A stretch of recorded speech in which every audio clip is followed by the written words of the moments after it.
여기서 드리고 싶은 얘기는 2024년 3분기 기준으로 상가의 종합적인 공시는 12.7이었는데 4분기 기준 13.0이 되었습니다. 퍼센트 차이는 고작 0.3%포인트 차이지만은 이런 매크로 데이터들은 0.1%포인트 차이에 몇만 명, 몇천 개의 점포들이 좌지우지가 되는 거거든요.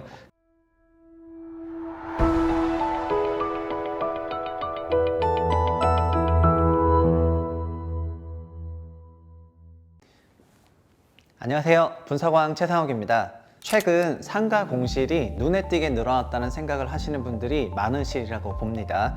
도심의 소규모 상가 공실률이 작년 3분기 6.2%였는데 작년 4분기에는 6.9%로 한 개 분기 만에 0.7%가 증가를 했거든요. 그리고 전국적으로도 소규모 상가는 공실률이 6.5%에서 6.7%가 되었습니다. 한 개 분기 만에는 거의 사상 최대 규모의 낙폭을 보이고 있습니다.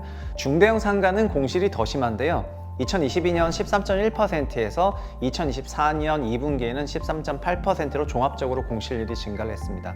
소규모 상가 대비해서는 2배의 공실률을 갖고 있는 거고요. 그리고 3분기부터는 통계가 바뀌어서 12.7로 시작을 했는데 과거 기준으로 본다면은 2024년 4분기 기준으로는 약 14%의 종합적인 중대형 상가 공실률을 가지고 있습니다. 여기서 상가라는 거는 통상 연면적 330제곱미터를 넘는 건축물을 중대형 상가라고 하고요. 그 이하는 소규모 상가라는 말을 합니다. 그러니까 100평 넘으면 중대형, 미만은 소규모이고요. 아파트처럼 집합 건축인 경우에는 집합 상가라는 표현을 하는데 실무에서는 구분 상가라는 용어를 쓰기도 합니다. 상가의 기본은 투자 수익률인데 부동산에서는 통상 캡 레이시라고 하는 그런 표현을 하거든요. 예를 들어서 5억 원짜리 상가인데 연에 2,500만 원의 임대료 등 운영 수익이 들어오게 된다면은 이거는 캡 레이스로 2,500만 원 나누기 5억 하면 5%가 되는데요. 이런 방식이 수익률을 표현을 하고 있습니다. 최근 집합상가의 소득 수익률이 분기 0.8%라고 나오고 있는 건데요. 분기 0.8이니까 연 환산하면은 3.2%가 되는 거고요. 그만큼 상가 시장은 이게 대출 비용을 빼고 얘기하는 거기 때문에 대출 금리를 감당하기 어려울 정도로 수익성이 크게 내려왔다고 보면 될 것 같습니다. 사실 서울은 더 낮은데 서울 평균은 0.6%이고요. 연간 환산하면 약 2.5%이기 때문에 서울에 있는 여러 상권들은 임대료 수익을 통해 가지고 유지하기가 정말 어려워지는 그런 과정이라고 볼 수가 있습니다. 부동산에서는 이런 부분을 좀 더 딥하게 들어가면은 NOI라는 말을 쓰거든요. 이거는 상가 면적이 100이고 공실이 10이면은 전체 면적을 90만큼 임차를 할 수가 있고 이때 발생하는 매출을 9라고 하면은요. 이 9에서 여러 가지 운영관리 비용들 1 정도를 차감하면은 8이 남는데 이 8을 순영업 소득이라고 합니다. 이게 Net Operating Income이라고 하는데 이 순이라는 말에서 볼 수 있는 것처럼 플러스 마이너스 비용을 다 차감한 개념입니다.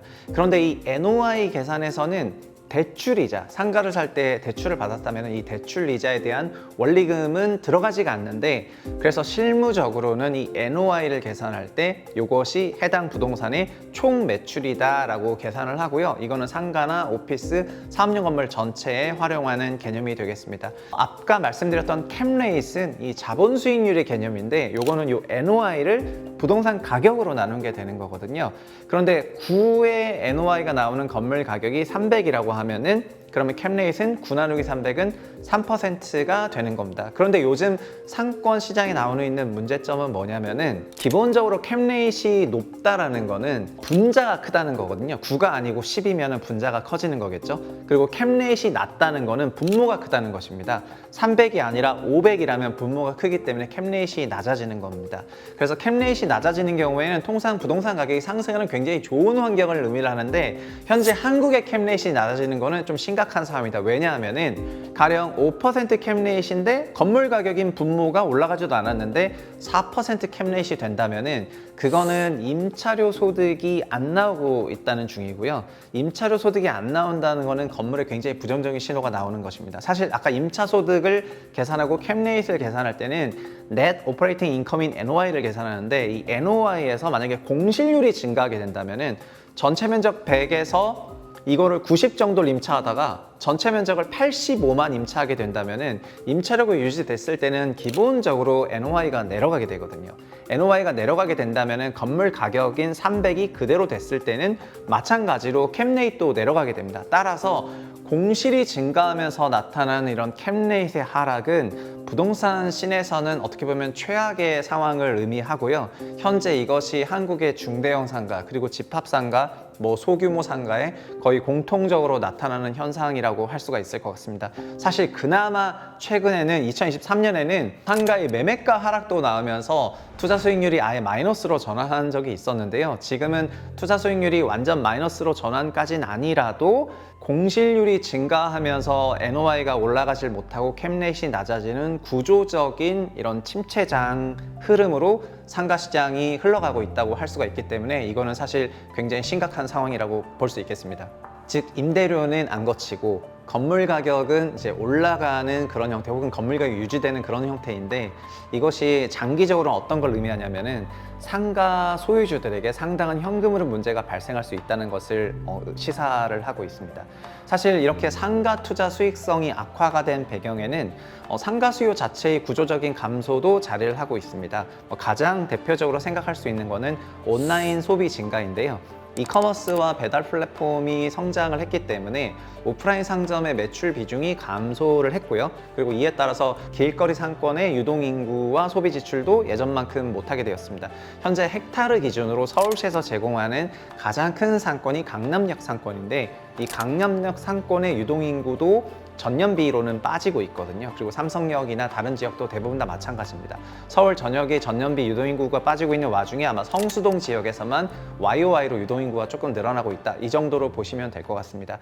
그리고 과거 같으면은 상가 임차 수요가 굉장히 활발한 여러 이런 입지들이 있었는데 이제는 이런 온라인 쇼핑 선호로 인해 가지고 임차인을 구하기 어려운 현상도 이제 같이 발생을 하고 있습니다. 즉 예전에는 상가를 할 때 입지가 굉장히 중요했는데 온라인화를 하면서 입지에 대한 중요성이 예전만큼 중요하지 않고 희석이 되고 있다 이렇게 보시면 될 것 같고요. 그리고 온라인과 상권에 대한 연구는 2019년 그 이전에도 논문이 계속 나온 바 있는데 2019년 논문이 가장 좀 중요한 논문인데요. 이거는 지역 인구가 증가하면 음식점이 더 증가를 한다는 거를 수학적으로 증명을 했고 100명 증가하면 평균 1개 정도 음식점이 증가를 합니다. 재밌는 거는 이 당의 연구에서 환율에 대한 영향도 있었는데 환율이 상승하게 되면 음식 점포 수가 오히려 감소를 한다 이렇게 나와 있거든요. 환율 1% 상승할 때마다 지역에 있는 점포가 22개가 감소를 하는데요. 지난 2년간 환율이 올라간 걸 대비 특히 논문은 2019년 썼는데 2019년 환율 대비 현재 2025년 환율은 30% 이상 우리나라 환율이 평가 절하됐고 환율 상승됐기 때문에 그렇다면 그 충격이 어느 정도일지 상상하기는 어렵지 않을 것 같습니다. 그만큼 환율이라든가 인구적인 부분을 봤을 때 지금 상가 수요에 대한 구조적인 약세화가 진행이 되고 있는 것입니다. 두 번째는 우리 채널에서 계속 말하고 있는 인구구조 변화 피크아웃인데요. 대한민국은 현재 세계 최저 수준의 출산율과 인구 감소 그리고 고령화 시대에 진입을 했습니다. 2025년부터는 만 65세 넘는 인구가 20%가 넘어가는 그런 초고령으로 진입을 했고요. 한국은 초고령 국가 진입한 나라 중에서도 가장 속도가 빠른 나라 중에 하나가 되고 있습니다. 2020년을 기준으로 인구가 줄어들고 소비의 핵심 주체가 젊은 인구인데 젊은 인구들이 급격히 감소를 하고 그리고 20대의 총 인구가 800만 명대이지만 그중에 절반이 아무런 경제활동 관련한 데이터가 없기 때문에 이런 부분에서 활기가 떨어지고 있는 그런 것들을 저희가 느낄 수가 있습니다. 그리고 이런 저출산 고령화가 가속화되면은 부동산에서도 상가가 제일 먼저 인구 쇼크를 받을 수 있다 이런 여러 가지 지적들이 있었고 이를 예측했던 많은 다른 전문가분들도 계신데 그런 것들이 실제 상권에서 나타나고 있는 것 같고요. 그리고 인구 감소가 두드러지는 것은 정말 지방인데 지방을 중심으로는 상권 침체나 공실이 서울과는 비교할 수 없을 정도로 더 심각하게 나타나고 있다는 점에서 그리고 이제는 그런 상가 쪽 공실이 수도권으로 왔다는 부분에서 굉장히 심각하게 생각해야 되는 부분입니다. 마지막으로는 내수 경기 전반적으로 침체가 되고 있다는 부분인데요. 물가가 상승하고 경기가 둔화되는 과정에서 소비 심리가 위축이 되고 자영업자들의 영업 여건이 약화가 되고 있습니다. 그 결과 임차인을 확보하기 어려운 상가가 좀 늘어나고 있다, 이런 상태거든요. 소비자의 소득 증가율이 높지 않기 때문에 지갑이 얇아지고 있고, 관련해서 다른 비용에 대해서 나가야 될 게 많다 보니까 상권을 충분하게 쓰기가 어렵습니다. 그래서 지금은 한 푼이라도 더 싼 가격에 제품과 서비스를 공급하는 그런 상권, 그런 상가, 그런 서비스에 대한 선호도가 높아지고 있다, 이렇게 보시면 될 것 같고요. 추가적으로 상가가 대량 공급되고 있다는 것도 굉장히 중요한 변화입니다. 과거에는 오피스 시장에 오피스와 상가가 구분이 됐었는데, 최근에는 오피스의 공실을 막기 위해 가지고 건물을 신축할 때 혹은 기존 건물의 리모델링을 F&B 중심으로 하고 있기 때문에 이렇게 상가들이 건물과 붙어서 주상복합화되는 이런 현상이 아주 광범위하게 나타나고 있습니다. 이거는 개별 건물들이 있고 그 주변의 도로 상가들이 수혜를 받았다면은, 이제는 개별 건물들의 상가가 직접적으로 들어가면서 이것이 또 하나의 공급 수단으로 활용이 되고 있거든요. 특히 코로나를 거치고 재택이 활성화되면서 건물의 밸류업을 위해 가지고 F&B를 붙이는 형태의 리모델링이 미국을 중심으로 활성화됐고, 한국에도 이것이 전격적으로 도입이 됐고요. 그러다 보니까 자연스럽게 상가 공급이 늘어났습니다. 사실 이런 상가는 가장 대표적인 게 음식점인데, 음식점의 경우에는 저희 집도 제주도에서 10년 넘게 음식점 장사를 했었습니다. 근데 이런 음식점은 사실 술에서 좀 남겨야 되거든요. 술에서 남기면 다른 음식에 정성도 들어가고 요리를 좀 제대로 할 수 있는 여건이 되는데, 지금 한국에서는 술값을 높게 받을 수도 없거니와, 그리고 그만큼 소비가 따라가지도 못하고 있고 자연스럽게 악순환을 밟는 그런 과정인 것 같습니다. 술이 고급화되거나 술에서 좀 남기 시작하면은 음식도 고급화가 되고 자연스럽게 선순환을 할 수가 있는데, 다른 음식을 제대로 정도로 해서 내지도 못하는 이런 흐름 속에서 F&B의 전반적인 서비스 품질 저하와 공실, 그리고 사업을 하시는 분들이 힘들어하면서 자영업 폐업하는 것과 이렇게 자연스럽게 악순환이 되고 있는 것 같습니다. 이런 상가 쪽 공실은 오피스나 지산 등등 이런 다른 상업용 건물이나 오피스 건물들을 다 합쳤을 때 더 심각하게 나타날 수 있는 건데요. 여기서 드리고 싶은 얘기는 2024년 3분기 기준으로 상가의 종합적인 공실은 12.7이었는데 4분기 기준 13.0이 되었습니다.